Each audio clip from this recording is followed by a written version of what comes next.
Apocalipse capítulo de número 22. Apocalipse capítulo de número 22. Nós vamos ler do versículo 1 ao 11. Vou dividir essa abordagem em duas partes. Estamos terminando o livro de Apocalipse, né? Glória a Deus.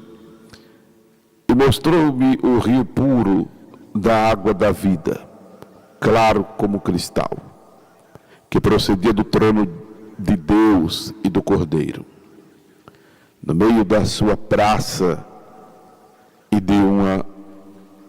da outra banda do rio estava a árvore da vida, que produz 12 frutos, dando seu fruto de mês em mês, e as folhas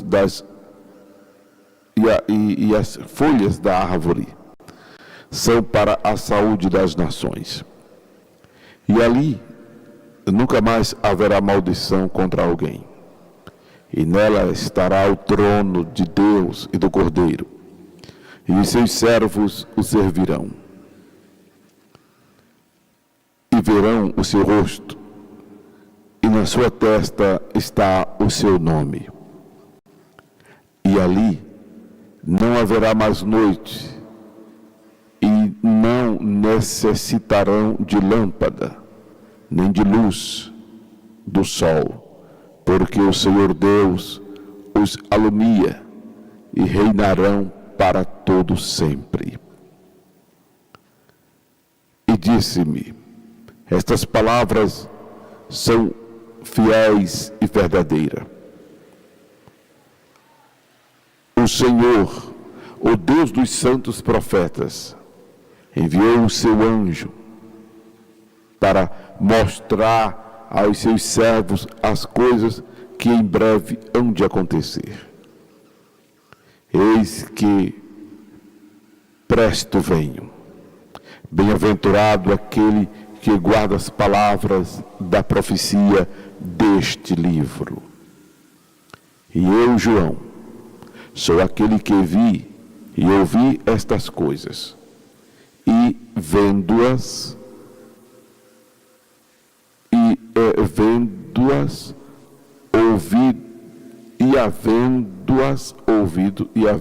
ouvido e visto, prostrei-me aos pés do anjo que mas mostrava para o adorar.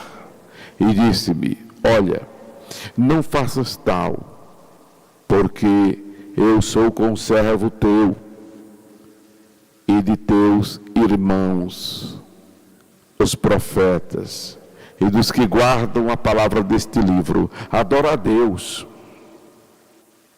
E disse-me: não seles as palavras da profecia deste livro, porque próximo está o tempo. Quem é injusto, faça injustiça ainda. E quem está sujo, suje-se ainda. E quem é justo, faça justiça ainda. E quem é santo, seja santificado ainda. Glória a Deus, glória a Deus, glória a Deus. Eu resolvi dividir esta abordagem em duas partes.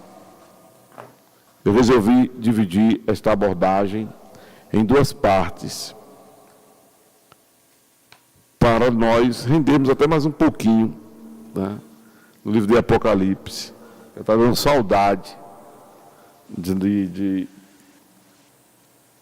fazer essa abordagem de Apocalipse, tendo em vista que estamos terminando esta leitura sistemática do Novo Testamento, e a inspiração divina me orienta a seguir com esse programa de leitura bíblica sistemática do Velho e do Novo Testamento. Não é a primeira vez que vamos ler o Velho Testamento, eu acho que já é ao longo desses 25 anos que eu estou nas madrugadas, vou dizer nas madrugadas do Rádio Pernambucano, porque somando a minha primeira edição na Rádio Tamandaré foram 6 anos, depois fui para a FM, onde passei 17 anos e 8 meses, e estou agora na Rádio Acorda Bênção de madrugada. Antes eu estava só da sexta para o sábado e do sábado para o domingo. Mas o Senhor nos deu direção, eu penso que essa foi a direção de Deus, né?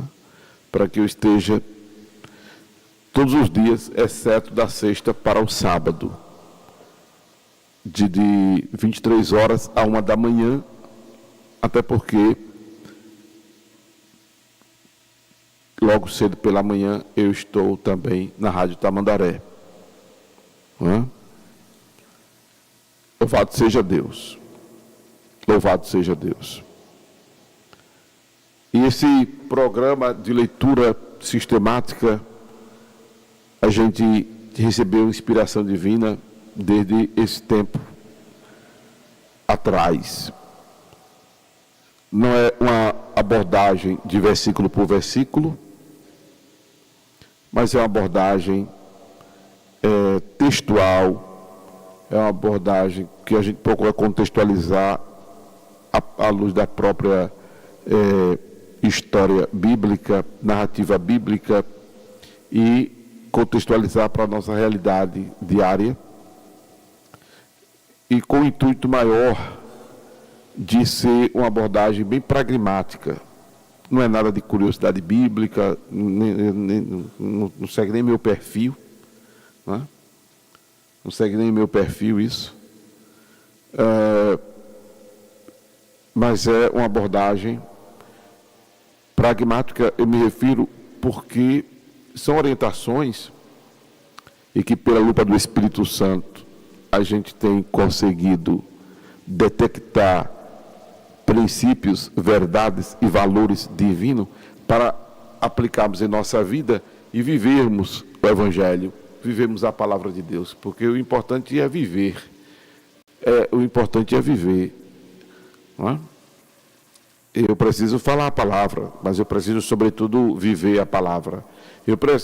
Você precisa ouvir a palavra, mas, sobretudo, precisa viver a palavra. Precisamos ler a Bíblia, mas, sobretudo, precisamos viver a Bíblia. E as abordagens que fazemos, ela tem esse intuito de fazer com que, né, nós exerçamos, executemos, pratiquemos a palavra de Deus. Aí está o segredo de uma vida sarada, resolvida e abençoada. Porque se cremos, como diz a Escritura, rios de água viva fluirão em nosso interior, dentro de nós. Se meditarmos na palavra de noite, nossa vida será como uma árvore plantada junto a ribeiros de água, que dá o seu fruto na estação própria. As folhas não caem, tudo quanto fizermos prosperará. Não? Se atentamente ouvirmos a voz do Senhor e diz respeito à Escritura Sagrada, as bênçãos nos alcançarão. Se tivermos o cuidado de fazer conforme está escrito, o Senhor disse a Josué, seremos conduzidos prudentemente por onde quer que andarmos e faremos prosperar o nosso caminho. Então é muita bênção viver a palavra. Além de tudo, ganharemos o céu. E o céu não é o bônus, o céu é a promessa. O bônus são essas outras coisas aqui na terra. Amém? O bônus são essas outras coisas aqui na terra. O suprimento das necessidades, porque se buscarmos em primeiro lugar o reino de Deus e a sua justiça, as demais coisas nos serão acrescentadas. Então, essas coisas aqui na terra que são os bônus. A promessa é o céu. O foco é o céu. O seu foco precisa ser o céu. Amém? Não, pastor, meu foco é Jesus. Claro. Para ir para o céu tem que estar focado em Jesus. Não é? Para ir para o céu tem que estar focado em Jesus. O autor e consumador da fé. Louvado seja o nome do Senhor. E focado em Jesus, nós só temos a ganhar. Focado em Jesus, só temos a ganhar. Amém? Glória a Deus. Glória a Deus. Capítulo 22 de Apocalipse,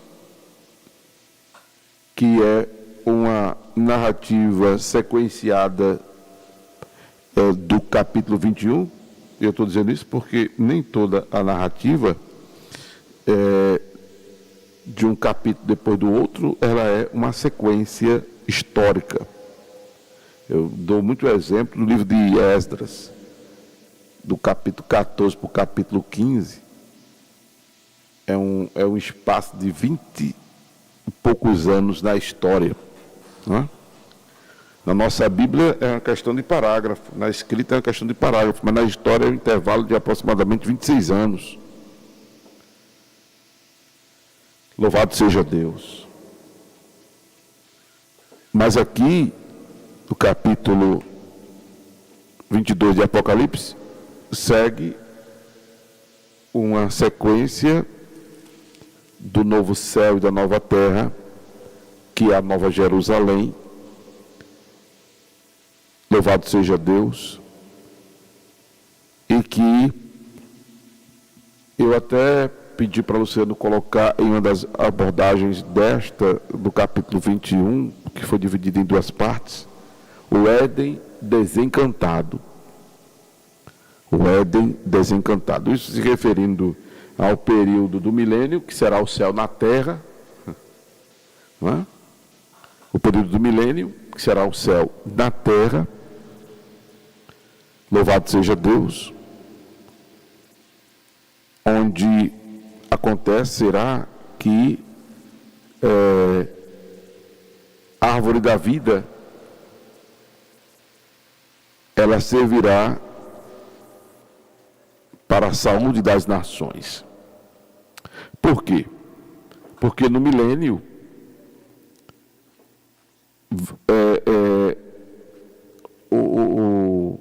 o cenário, né, terá como coadjuvantes, terá como protagonistas os ressuscitados por ocasião do arrebatamento,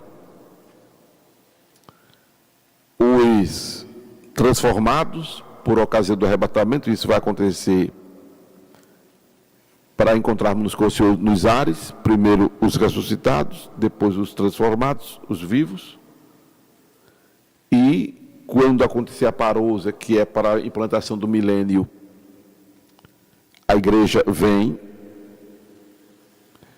com o Senhor e o Senhor estabelece o milênio, e os sobreviventes da grande tribulação, que venceram a besta com seu nome, seu número e seu sinal, adentrarão no milênio.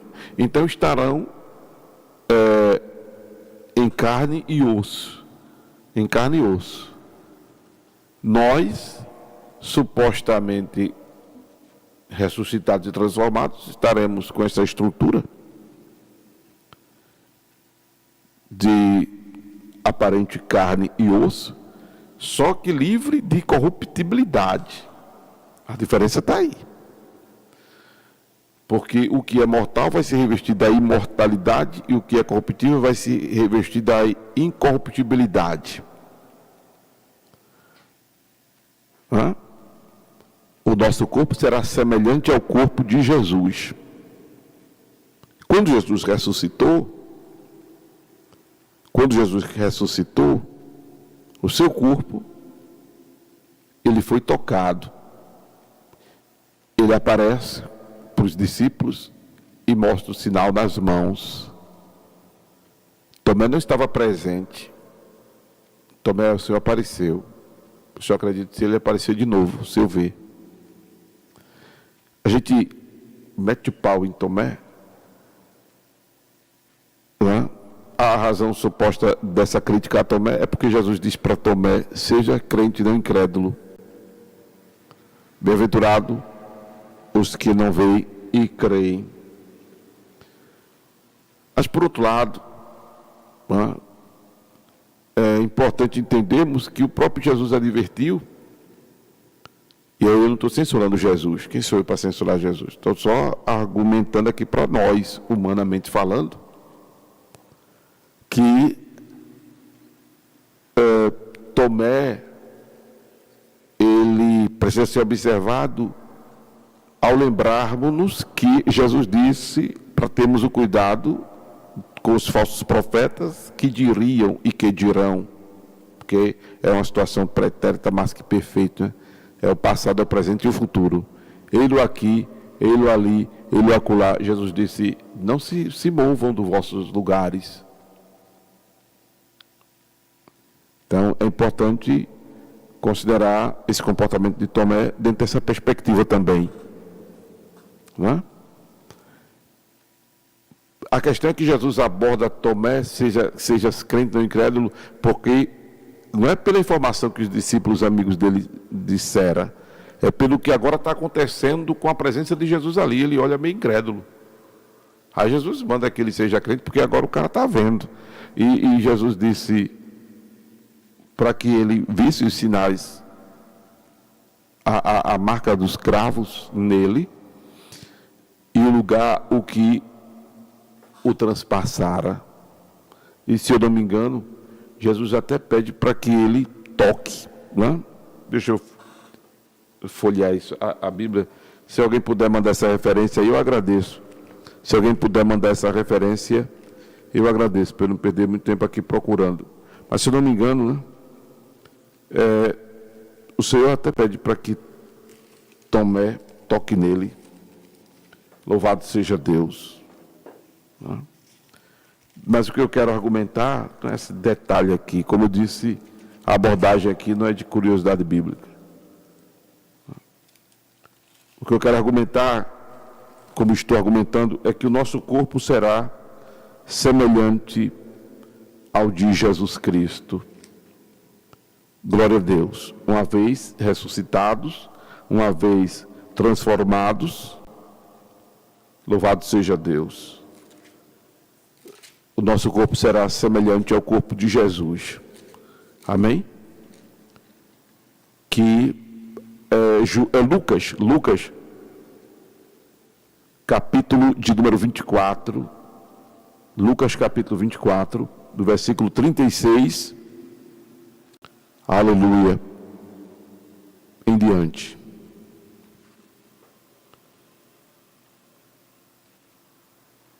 É quando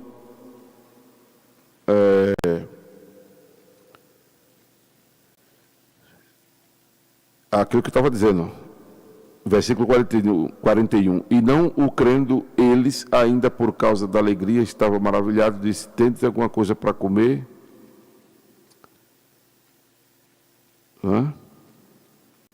Então não foi só Tomé, observe que tinha mais gente.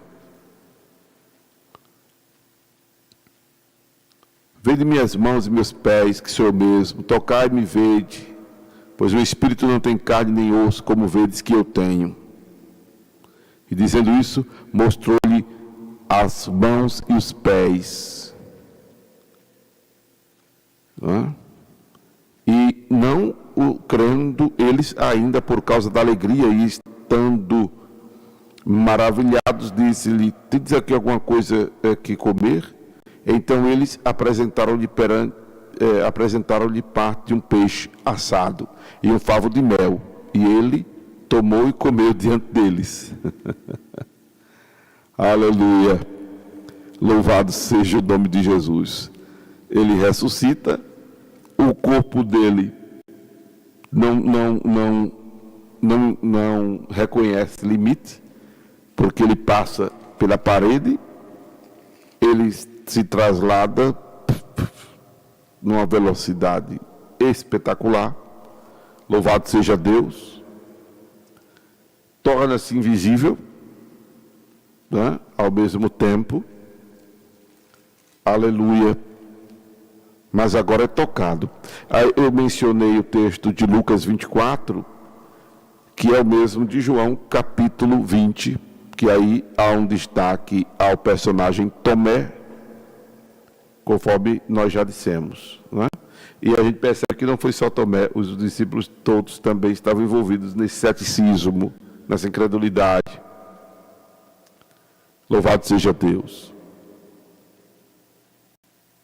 Aleluia.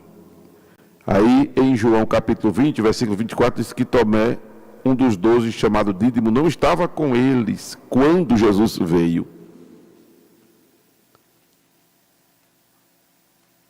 Ao que Tomé disse: se eu não ver o sinal dos cravos em suas mãos, e não puser o dedo no lugar dos cravos, e não puser a minha mão no seu lado, de maneira nenhuma eu crerei. E aí 8 dias depois, estavam outra vez os discípulos dentro, e com ele Tomé. Chegou Jesus, aleluia, estando as portas fechadas, é um detalhe, e apresentou-se no meio e disse: paz seja convosco. Oh, aleluia. Chega a dar vontade de falar línguas estranhas, irmão. Glória a Deus. Eu estou numa profundidade tão grande aqui no Espírito, que chega a dar vontade de falar línguas estranhas. Aleluia. Glória ao nome de Jesus. Que cena extraordinária, hein, irmão? Tudo fechado, Jesus entra. Passou pelo telhado, ou pela parede, ou pela porta, mas estava tudo fechado. Jesus chega. Antes, ele já tinha comido, né? Porque foi isso que já foi 8 dias depois. Antes, ele já tinha comido um peixe assado, um favo de mel. E o favo de mel ele já tinha comido. E agora ele chega de novo. Porque a incredulidade de Tomé evoca ele. Mas não foi a incredulidade de Tomé. Foi a importância de que Tomé também tinha para Jesus. E que não podia ficar ele de fora desse mover. Estou sentindo a presença de Deus. Me entenda. Você que está me assistindo. Oh, aleluia. Eu espero que você esteja sentindo a presença do Senhor em meditar na palavra, em ler a Bíblia. Ou irmão, procura ler a Bíblia, meditar na Bíblia, para sentir essa presença. Não precisa forçar a barra, não precisa a gente ficar fazendo carnaval, malabarismo para sentir a presença. A presença é sentida assim, eu sinto a presença assim. Há quem precise fazer movimento, beleza, se sentir a presença é tudo, né? Glória ao nome de Jesus Cristo. Aí Tomé, volta a dizer, quando Jesus critica Tomé, não é por causa do simples fato dele ter dito: se eu não vi, é porque agora ele está tendo Jesus ali. Jesus apresenta-se no meio: Pai, seja com Tomé, fica meio incrédulo ali, porque ele agora está vendo. Mas ele continua meio que incrédulo. Aí o Senhor: põe aqui o teu dedo e vê as minhas mãos. Chega a tua mão e põe-na do meu lado.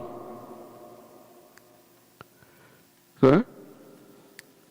Agora ele está podendo apalpar. Ele está meio cético. Ele agora está podendo apalpar. É a esse momento que Jesus diz a Tomé: não sejas incrédulo, sejas crente. Porque antes os discípulos também vimos, agora complicou, porque embaçou foi tudo aqui. Complicou. Os olhos lacrimejados aí embaça aqui. Aleluia. No versículo 41 de Lucas 24, os discípulos não tinham crido. Até que Jesus pede para comer alguma coisa e eles dão. E aí, então não era simplesmente, porque Tomé estava atento à mensagem de Jesus, cuidado com os falsos profetas. Vão dizer, ei o Cristo aqui, ei o Cristo ali, cuidado. Procura ferir a Escritura. Procure ser um crente bereano que volta as atenções para as Sagradas Escrituras. Volto a dizer, eu falei na abertura do programa de hoje. Um colega comentou uma postagem que eu fiz no Instagram. Eu discordo. Eu digo, meu amigo, tudo bem, fica à vontade, reverendo, gosto dele. Fica à vontade, meu querido. Agora, isso não é uma ideia minha. Isso é um princípio bíblico. Prova na Bíblia ao contrário, qualquer pessoa pode provar na Bíblia o contrário do que eu prego aqui, do que eu prego aqui, do que eu prego aqui. Estou me referindo às plataformas. Se mostrar na Bíblia, quem dá o braço a torcer está aqui. E eu mostrei e mostro na Bíblia. Glória a Deus. Precisamos estar atentos. Não estou me referindo ao colega agora, mas de modo geral. Precisamos estar atentos às Sagradas Escrituras. Não é? Jesus está chamando a atenção de Tomé para esse momento específico agora. Porque também não é para ser crendo em tudo, irmão. Você não pode ser um crente lagartixa, que concorda com tudo. O lagartixa só vai se balançando a cabeça. Você tem que ser um crente bereano. E olhe que os crentes em Bereia não estavam ouvindo qualquer pessoa, não estavam ouvindo Paulo. E mesmo assim, conferiam na Escritura para saber se o que Paulo dizia se coadunava com a Escritura Sagrada. Então, por que você vai agora acreditar em tudo? Cuidado, não é para acreditar em tudo. Tem que passar pelo crivo da palavra de Deus. Não é o caráter das pessoas. Não, porque um argumento que às vezes quem não tem argumento usa é que ele denigria a imagem do pregador. Não é por aí que a gente defende uma verdade bíblica. A verdade bíblica a gente defende pela Bíblia. Amém? Não adianta querer apontar o pecado do pregador, do teórico, do teólogo, do filósofo, do muitólogo, né? Se a pessoa está dizendo uma verdade e a verdade é divina, a gente tem que aceitar aquela verdade. Se for passada pelo crivo da Escritura Sagrada, porque a palavra de Deus é um instrumento aferidor da verdade. A palavra de Deus é um instrumento aferidor da verdade. Agora tem que ter cuidado, porque o diabo, um detalhe que eu quero dizer aqui para vocês, tem que ter um cuidado, porque o diabo ele usa da verdade, ele é o pai da mentira, mas ele usa da verdade para machucar, para humilhar, para agredir. Ele usa da verdade para escandalizar. Ele usa da verdade para macular. Ele usa da verdade para fazer mal, para causar dano. Aí tem que ter cuidado também com o uso da verdade ou da forma com que a verdade está sendo usada. Porque o diabo é o pai da mentira. O diabo é o pai da mentira. Mas ele usa da verdade para causar dano. E a proposta da verdade não é esta. A proposta da verdade é de libertar. Conhecereis a verdade, e a verdade vos libertará. A proposta da verdade é gerar vida, e vida é com abundância. A proposta da liberdade, da verdade, é causar satisfação existencial. Quem crê em mim, como diz a Escritura, e a Escritura é a verdade, rios de água viva fluirão de seu ventre. Então tem que ter cuidado. Louvado seja o nome de Jesus. Mas a proposta aqui é de conversar com vocês. Isso é conversa, né? É que o nosso corpo, aleluia, uma vez ressuscitado, uma vez transformado, será semelhante a este corpo de Jesus, que a gente já viu aqui nos evangelhos. Que passa pela porta, pela parede, desaparece, aparece, mas também é apalpado. E isso, o nosso corpo será assim dentro do milênio. Porque aí a gente já terá ido para o céu e voltado na terra, e voltado à terra, porque aí no milênio céu e terra será a mesma grei para pessoas que estiverem nesse estado de incorruptibilidade e de imortalidade. Porque os outros que estiverem dentro do milênio, que não passaram pela morte, nem concomitantemente pela ressurreição, e nem foram arrebatados vivos, não passaram pela metamorfose da transformação, estarão ainda no corpo corruptível. Aí, para esses, a árvore da vida lhes servirá de mantimento. Apocalipse, capítulo 22, verso 2. E não é só a questão de mantimento, é para a saúde. Para a saúde. Por que a saúde? Porque eles ainda estarão nessa corruptibilidade, vulnerável à senescência, à salinidade, ao envelhecimento, à morte. Não é? E aí, a árvore da vida, que quando Adão e Eva comeram da árvore da ciência do bem e do mal, o Senhor providenciou logo um anjo. A gente vai ver isso já, não é? Porque vamos, depois que terminar Apocalipse, ler o livro de Gênesis. Mas o Senhor colocou, não é, um querubim, glória a Deus, ao oriente do jardim, e uma espada inflamada que andava ao redor para guardar o caminho da árvore da vida. Observe que agora a árvore da vida, ela surge. E aí foi o tema da ministração anterior, o Éden desencantado. Ela surge para as nações. Louvado seja Deus.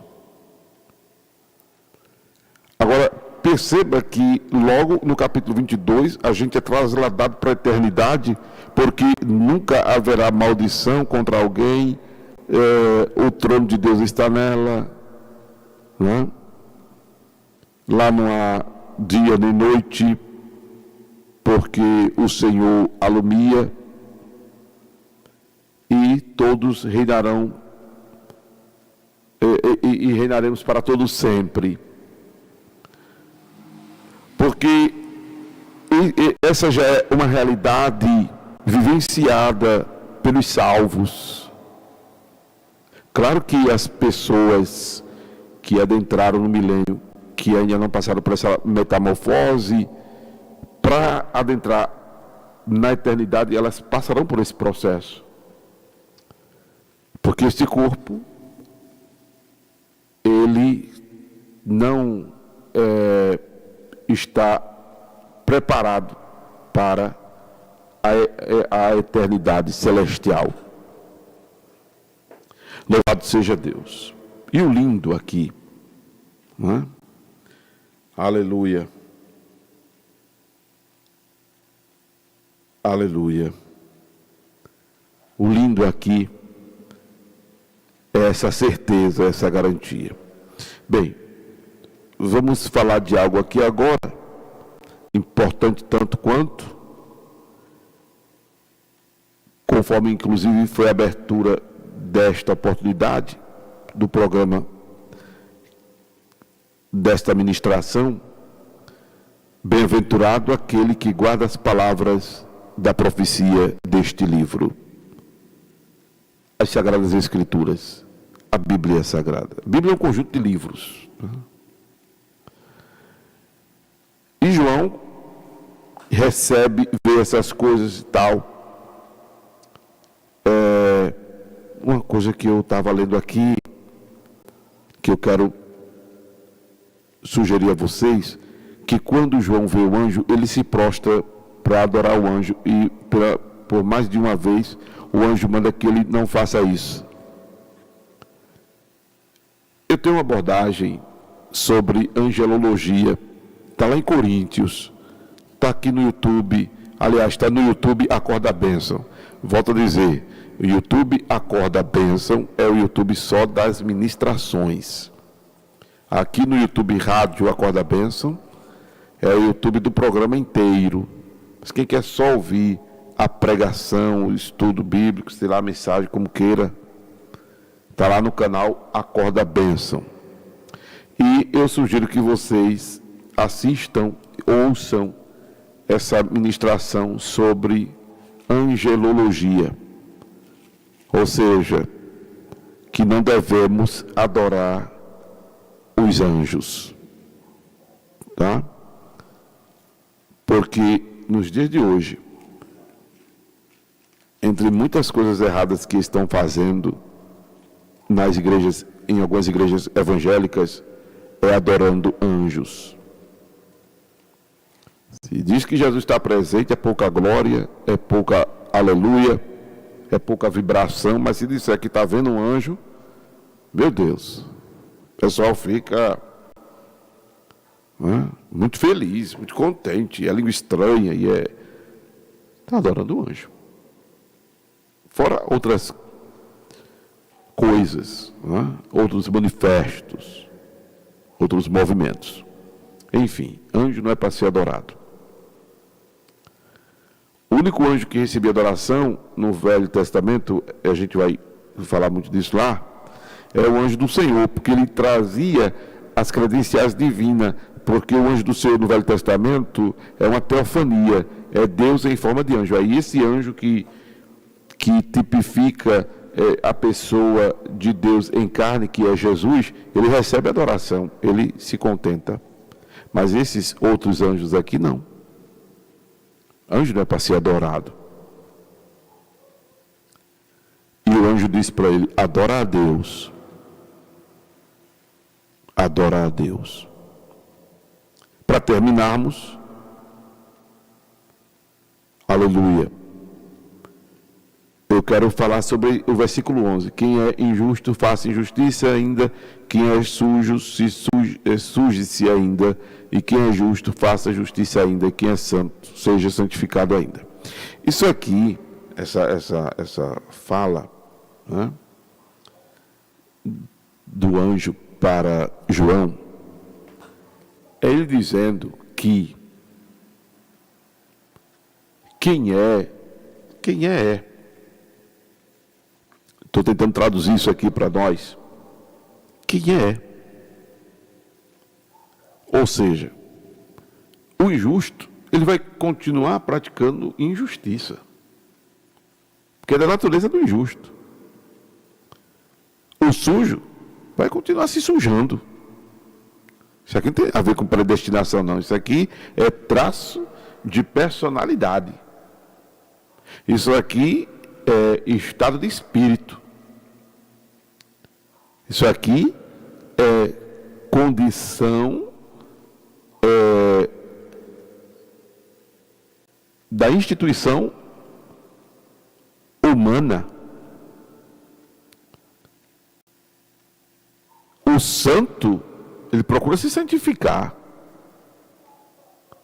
Então, se eu procuro ser santo, ou Ou se eu sou santo, eu vou procurar me santificar. Eu vou procurar abandonar o erro, abandonar o pecado, abandonar o que desagrada a Deus.